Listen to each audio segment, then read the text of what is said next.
Dios es conocido en Judá. Es un diseño. Donde estaba Judá había adoración, donde estaba Judá había alabanza. Y Dios se está introduciendo en Judá. ¿Qué es la alabanza? ¿Qué es la adoración? ¿Qué es Judá? ¿Cómo solucionar lo que necesita solución y aún no la has hallado? En Judá.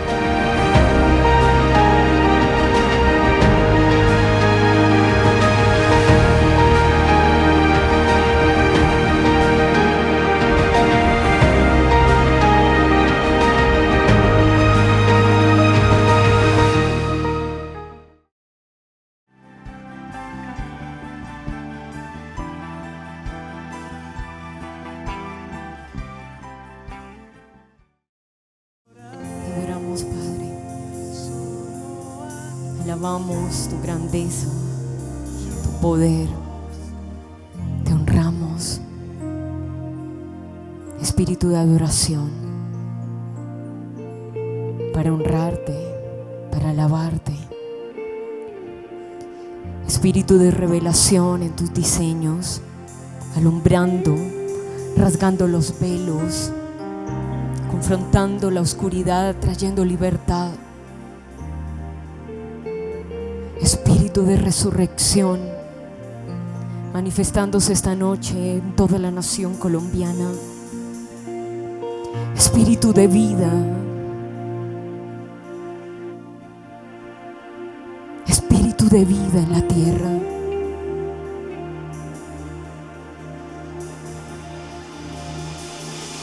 Te adoramos, Padre. Te adoramos.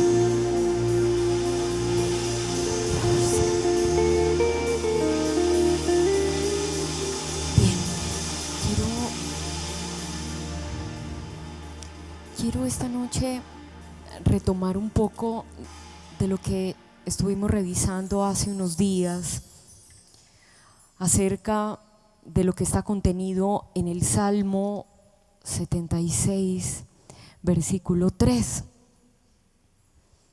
Allí quebró las saetas del arco, el escudo, la espada y las armas de guerra. Entonces estuvimos revisando esas armas de guerra que están presentes en una batalla.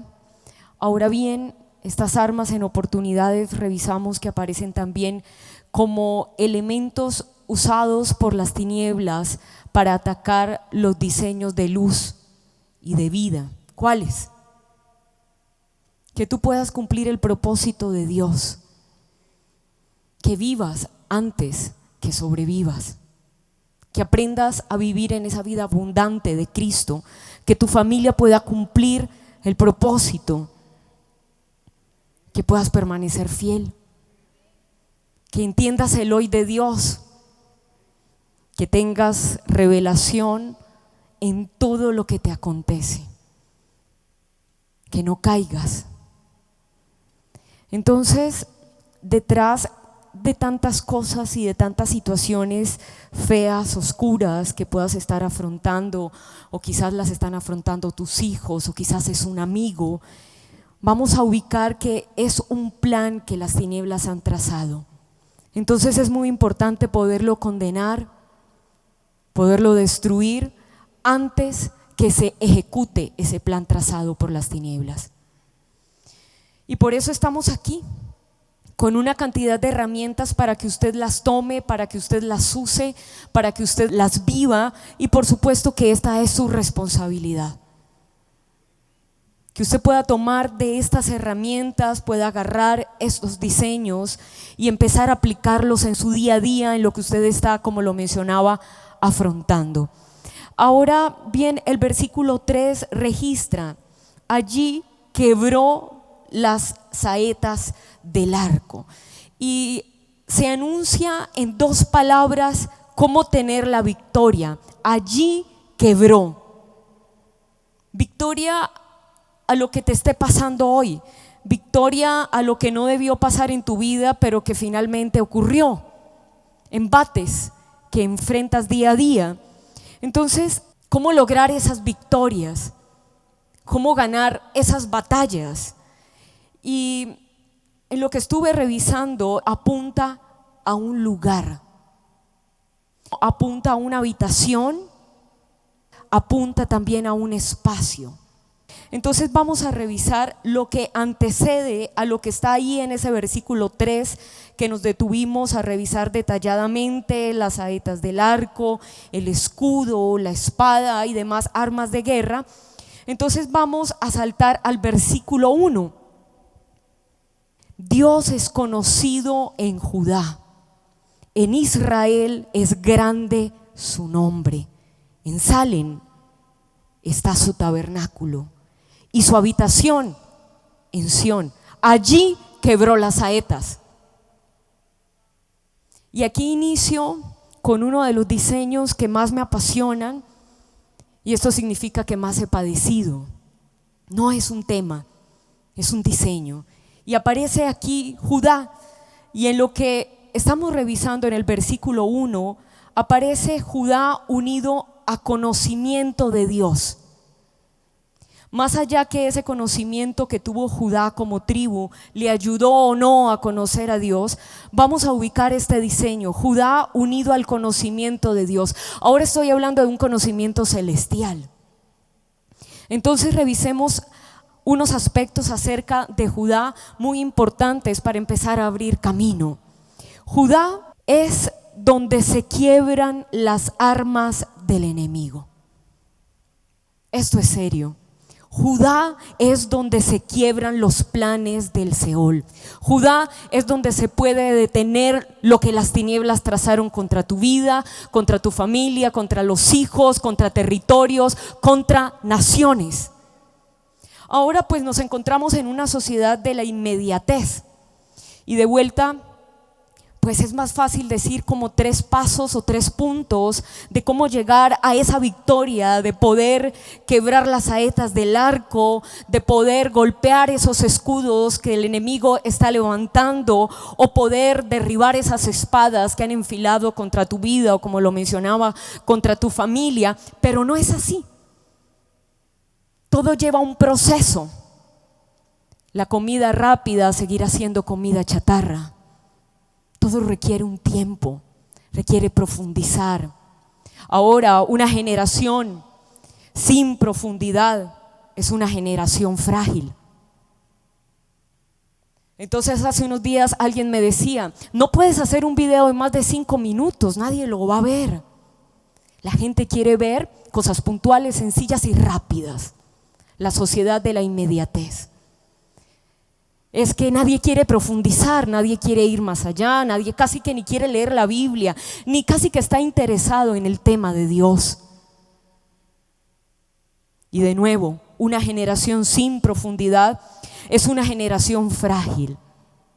Entonces voy a tratar de profundizar para poder ir ubicando este diseño que quizás te dé la salida a lo que hoy estés afrontando. O quizás te ayude a evitar que pase lo que Dios no ha trazado que pase en tu vida, o en tus generaciones, o en lo que Él te entregó. Entonces, revisamos en el versículo 1 que Dios es conocido en Judá, y que algo ocurre en Judá, que las saetas se quiebran. Algo ocurre con Judá, que el escudo del enemigo se hace frágil. ¿Qué ocurre con Judá para poder detener las armas de guerra, de violencia que el enemigo ha trazado y que son permanentes, que son constantes, las conozcas o las desconozcas? Estás ahí enfrentando una situación y no sabes por qué, y las tinieblas tienen trazado ese diseño que puedes condenar, que puedes destruir. Con respecto a Judá, fue el 4.º hijo de Jacob. La madre de Judá fue Lea, según se registra, y Judá llegó a ser una tribu. De hecho, llegó a ser una de las tribus más importantes de Israel, una de las tribus que logró alcanzar niveles de gobierno que quizás las otras no alcanzaron. De hecho, de la tribu de Judá nació el guerrero David. Nacieron los profetas. De la tribu de Judá también nació Caleb. Ahora, por supuesto, aquí aparece un gran bache. Nació el perverso Salomón, que en femenino es Salomé. Ahora Judá va a estar ubicado en toda la parte sur de Palestina y vamos a ir revisando el mapa que nos ubica un poco del territorio que conquistó Judá y que llegó a tomar gobierno, llegó a tomar autoridad. Allí está donde se asentó Judá como tribu y luego como reino en toda la parte, como lo mencionaba, sur de Palestina, y están unas ciudades importantes de Judá, Beerseba, el monte Hebrón, donde se consagraban los reyes. El estandarte de Judá es el león. Ese es el estandarte de la tribu de Judá, donde se quiebran las saetas, donde se debilitan los escudos, donde se destruyen las armas de guerra que el enemigo traza para generaciones, para territorios. El hebreo de Judá es Yehudá y significa celebrado. Aspectos bastante importantes acerca de Judá. Ahora la raíz primera de Yehudá es Yada. Y Yada significa extender la mano. Judá es aquel que extiende la mano. Yada también significa en el hebreo lanzar una piedra o flecha. Entonces Judá es aquel que lanza la piedra. Judá es aquel que suelta las flechas. Yada también significa reverenciar. De vuelta empiezo aquí a notar que Judá es aquel que reconoce. Yada significa adorar con las manos extendidas. Judá significa adorar con las manos extendidas, y estas acciones son muy importantes en el mundo espiritual cuando no se reducen a expresiones religiosas. Yada también significa aclamar. Entonces Judá es aquel que aclama. Y aquí aparecen estrategias para debilitar las armas de guerra que el enemigo ha enfilado hoy por hoy. Quizás te encuentres en un momento difícil, no veas salida. Y Dios te está introduciendo en el lugar de Judá. Y aparecen estos aspectos: aclamar. Judá es aquel que aclama, que sabe aclamar. Y ahora aparece una expresión más del hebreo de Judá, y es aquel que lamenta retorciéndose. Aquí se empiezan, por supuesto, a derribar una cantidad de argumentos de lo que es la tribu de Judá, solamente ubicado como guerreros, que por supuesto lo son. Judá es aquel que sabe lamentarse y que aún se retuerce mientras está lamentando en una intercesión, en medio de. Judá también significa confesar. Judá es aquel que sabe confesar, que sabe hablar, que sabe exponer lo que está oculto, que no se deja intimidar por las tinieblas, que no hace pactos con la mentira, que el temor no le es mayor que el deseo de confesar lo que no marcha bien, lo que está autorizando que las tinieblas se asienten y que puedan dañar, destruir, atorar los planes que Dios trazó. Entonces Judá es aquel que se lamenta, que retuerce sus manos, y ese retuerce sus manos habla de su accionar. Judá es aquel que da. Judá en el hebreo Yadá también significa declarar. Los de la tribu de Judá son aquellos que declaran, que ponen su voz en alto. Y por supuesto, aparecen estos adjetivos que son los más conocidos. Judá es aquel que derriba. Y aquí con este adjetivo ubicamos más el por qué el versículo 3 del Salmo 76 registra: allí quebró las saetas del arco, porque los de la tribu de Judá son aquellos que derriban, son aquellos que quiebran las saetas del arco, son aquellos que enfrentan la espada y que la detienen. Entonces, Judá, el que extiende la mano, el que reverencia, el que aclama, el que se lamenta, el que logra retorcer sus manos, el que logra confesar, el que logra dar, el que logra declarar, el que logra derribar, el que exalta. Entonces, como lo mencionaba, aquí vamos ubicando todos estos adjetivos que revelan qué es la alabanza, qué es la adoración. ¿Qué es la alabanza? ¿Qué es la adoración? ¿Qué es Judá? Retorcerse las manos, lamentarse. Y esta es una acción de humillarse, de reconocer la grandeza de Dios.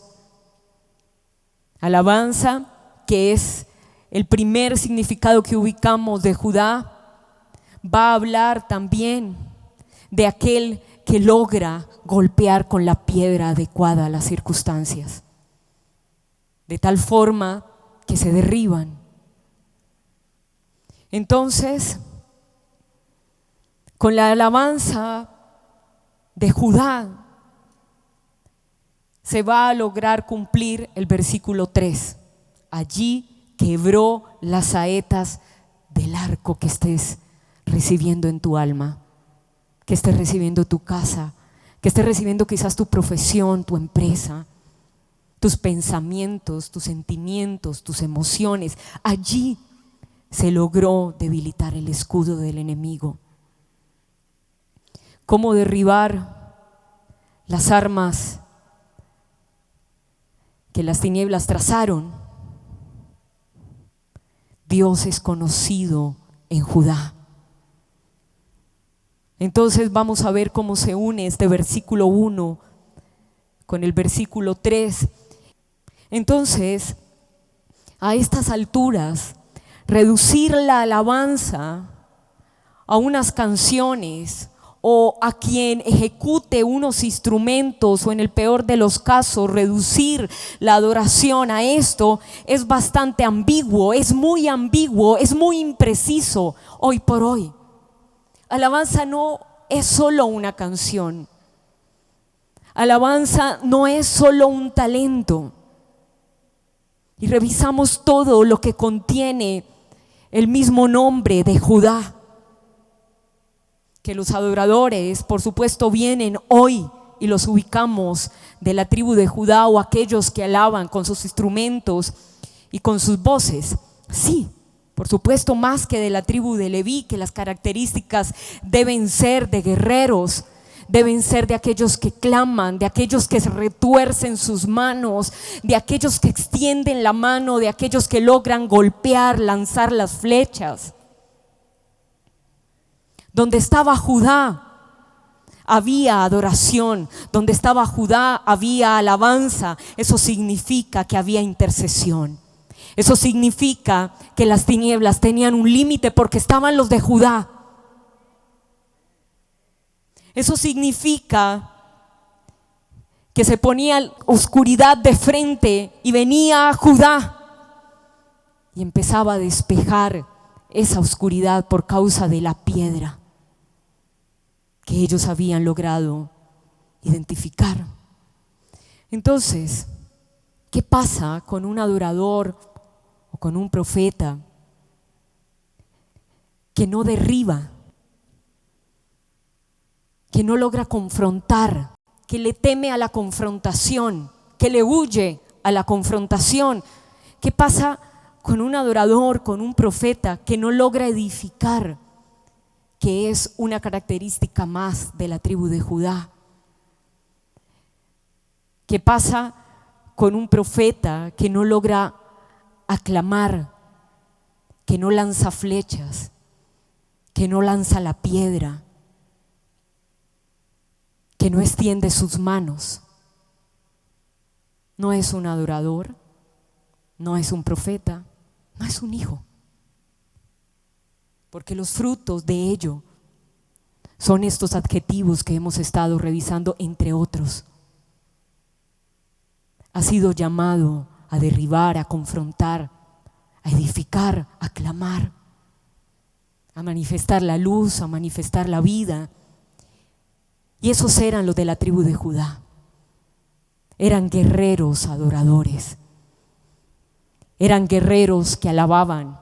Sus instrumentos eran instrumentos de guerra, de batalla y por supuesto de alto honor para su Dios. Ellos iban al frente. ¿Quiénes peleaban? Los de la tribu de Judá. ¿Quiénes estaban listos en el momento de la batalla? Los de la tribu de Judá.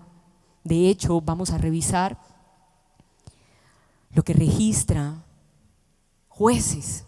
Vamos allí.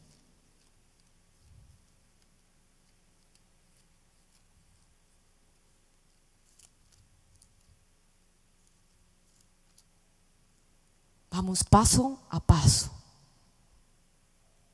Versículo 1.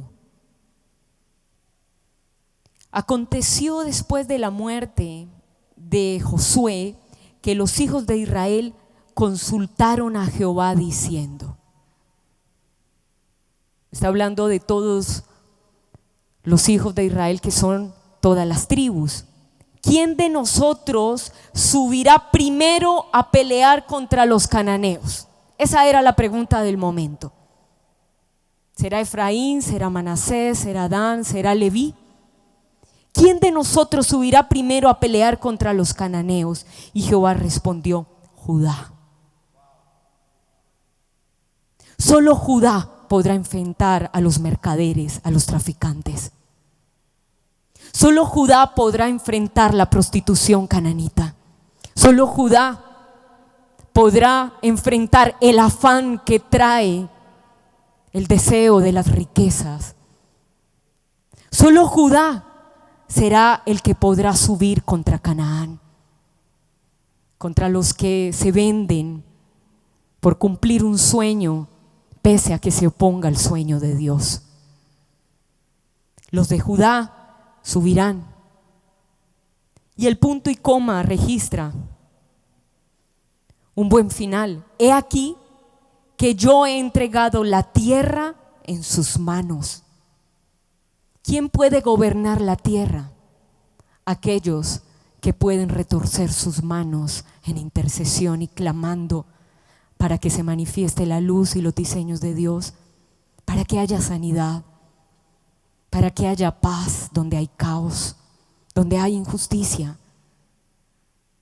para aquellos que pueden extender la mano en el momento donde no hay más salidas, donde nadie aparece, donde no hay amigos, donde no hay compañeros, donde no hay respuestas. Van a aparecer los de la tribu de Judá, extendiendo su mano, mostrando su espada. ¿Cuál? La de la adoración, la de la alabanza. Yo he entregado la tierra en sus manos.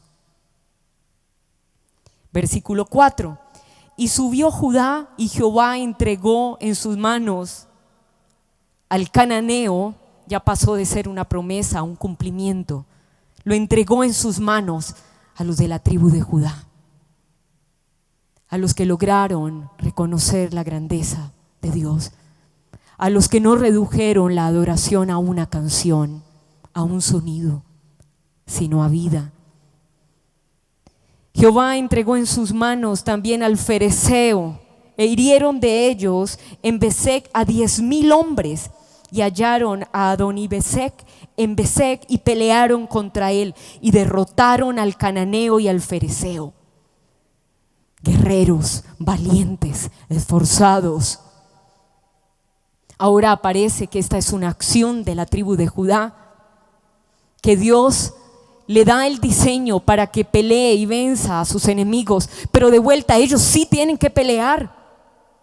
Tienes que pelear por tu familia, por tu casa, por la tierra. Tienes que pelear por la nación. La nación colombiana es primicia de adoración para Dios.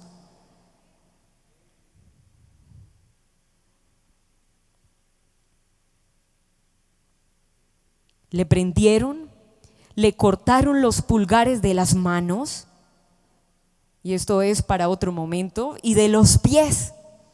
Entonces dijo Adonibesec: 70 reyes, cortados los pulgares de sus manos y de sus pies, recogían las migajas debajo de mi mesa. Como yo hice, así me ha pagado Dios. Y le llevaron a Jerusalén, donde murió. Y combatieron los hijos de Judá a Jerusalén y la tomaron. Judá es aquel que conquista, que se pone una meta y la lleva a cabo. Y pasaron a sus habitantes a filo de espada. Ahora son ellos los que usan la espada. Y pusieron fuego a las ciudades. Después los hijos de Judá descendieron para pelear contra el cananeo que habitaba en las montañas. Conquistan los lugares altos de la tierra, los centros de gobierno que se asientan en los lugares elevados, en el Neguev y en los llanos. Y marchó Judá contra el cananeo que habitaba en Hebrón, el lugar alto, la cual se llamaba antes Kiriat Arba, e hirieron a Sesai, a Jimán y también a Talmai. Y aquí aparecen esos aspectos que revelan el accionar de los de Judá, lo que explica el porqué del versículo 3. Allí se quebraron las saetas del arco. ¿Dónde? En Judá. Aparece que no es de por sí. Hay una intervención de la tribu, hay una intervención del hombre, Dios y el hombre, apuntando a grandes diseños por generaciones, por territorios. Vamos a revisar Génesis capítulo 29. Labán tenía 2 hijas, el nombre de la mayor era Lea y el nombre de la menor Raquel. Y los ojos de Lea eran delicados, pero Raquel era de lindo semblante y de hermoso parecer. Y Jacob amó a Raquel. Ese amor a Raquel de vuelta estaba diciendo que no amaba tanto a Lea. Entonces Lea empieza a hacer una cantidad de acciones para poder tener a Jacob. Y por supuesto que se introducen diseños corruptos por generaciones. Entonces revisemos el versículo 32, donde se va concluyendo esto. Y concibió Lea y dio a luz un hijo y llamó su nombre Rubén, porque dijo: ha mirado Jehová mi aflicción. ¿Cuál? La que Jacob le generaba. Ahora por tanto me amará mi marido. Por causa del hijo esperaba que su marido la amara. Y el versículo 33 registra que volvió a concebir y dio a luz un hijo y dijo: por cuanto oyó Jehová que yo era menospreciada, me ha dado también este. Y llamó su nombre Simeón. Y aparece un registro más. Y concibió otra vez y dio a luz un hijo y lo llamó Leví. Y detrás de esa idea tan general de mujeres de tener hijos buscando que su esposo logre entender el diseño, va a aparecer Lea. Sí aparece casi que unos rasgos de manipulación en Lea, resultado del rechazo que le generaba Jacob. Versículo 35. Y concibió otra vez Lea y dio a luz un hijo, pero esta vez Lea dijo: voy a alabar a Jehová, y por esto llamó su nombre Judá. Esta vez voy a alabar a Jehová.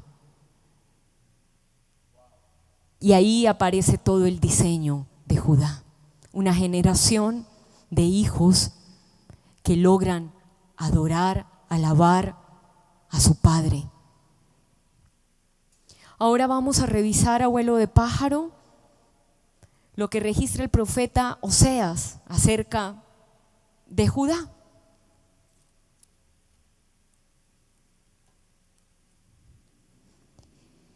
Y esto empieza a evidenciar más características, a revelar más el diseño de Judá, que seguramente a estas alturas usted se ubica allí. Necesito conocer los diseños de adoración y de alabanza para poder quebrar las saetas, para detener las flechas del enemigo, para debilitar el escudo de la oscuridad que se ha levantado? ¿Cómo solucionar lo que necesita solución y aún no la has hallado? En Judá, en la alabanza, en la adoración. El capítulo 10, versículo 11 registra: Efraín es novilla domada. Ya en algún momento revisamos detalladamente a Efraín. Este era su diseño, ser domado, pero era un toro impetuoso, rebelde. Efraín es novilla domada que le gusta trillar. Mas yo pasaré sobre su lozana cerviz, haré llevar yugo a Efraín. Arará Judá, quebrará sus terrones Jacob. La tierra dura, las circunstancias adversas, las va a desmenuzar Judá por el arado de su alabanza. ¿Cómo lo lograba hacer Judá? Con su alabanza. Era alabanza, más que hacer, era alabanza. Entonces, no está de más mencionar que ya pasó el tiempo que alguien se ubique en la alabanza o en la adoración solamente por su talento, por su voz. No, tiene que ver con todos estos aspectos. El llamado de la alabanza, de la adoración, va mucho más allá de esto. Judá es aquel que está arando esa tierra dura.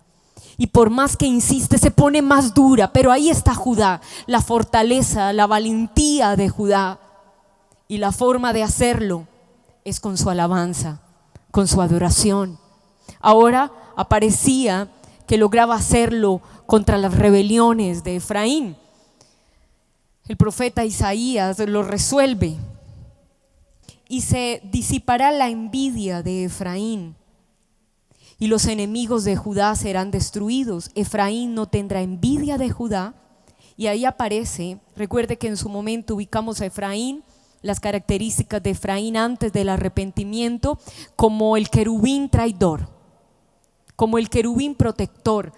Entonces aparece Efraín enfrentando a Judá con envidia. Y aparece ese enfrentamiento entre hermanos, Efraín contra Judá, contra aquel que alaba, contra aquel que adora. La envidia de Efraín.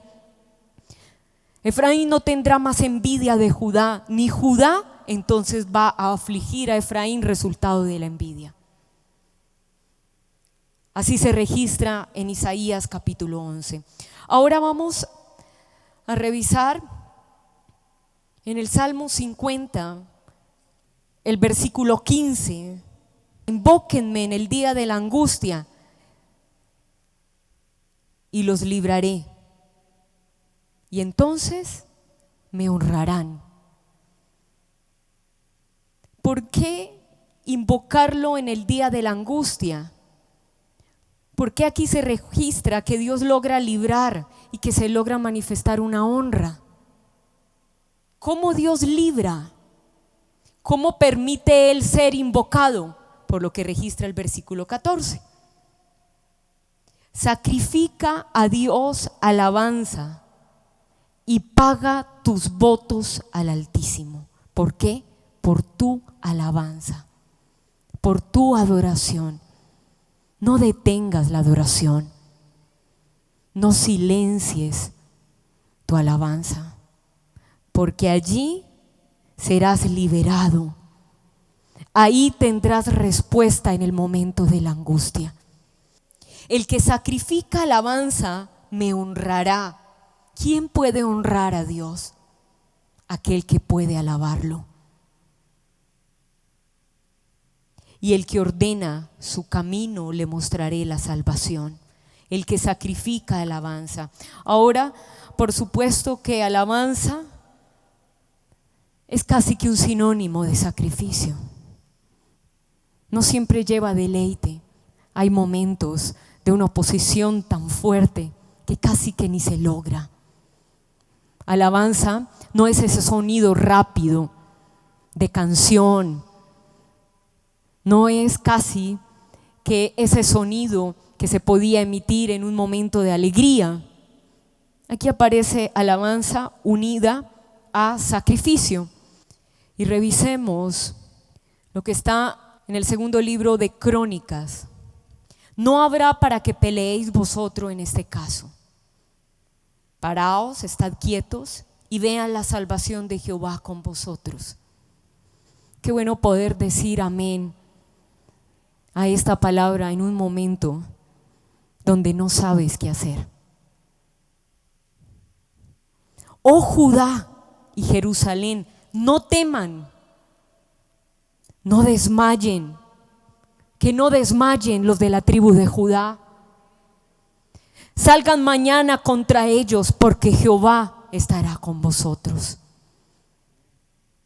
Entonces Josafat se inclinó rostro a tierra, asimismo todo Judá.